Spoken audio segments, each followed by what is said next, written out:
he kan chen na Mizoram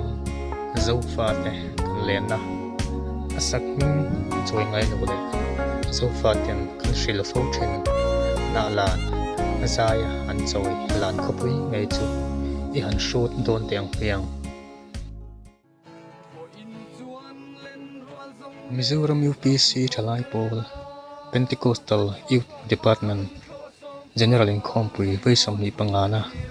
nei na muntur na lan khopui ilo thir teng he khovel moina le apar moina tlan san ngam Pentecost Chalai Rual Pathian nong chau chaka tharau dam zai chaka tui halten na lan khopui zai kan oi dup lai hian nang khoya nge yom ve don le mishing hi kan hlim reng lo lungai chang le mang an chang kan nei thin ima mo ber thian rinom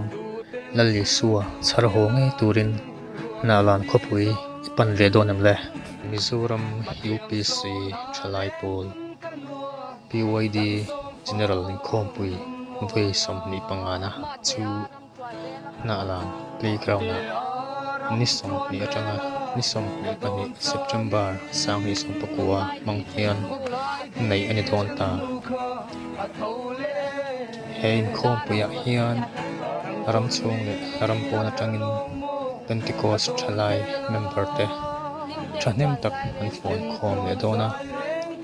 hein khom puya hian ti sa le tharau lama lokna chang ngei turin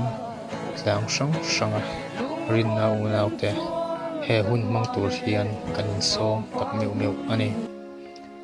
government complex PYD po inbo seina nein bas mangin alan pantumania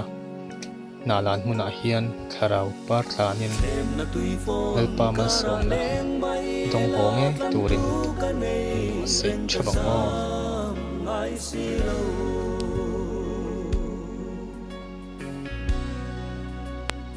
nalan ikal ve donem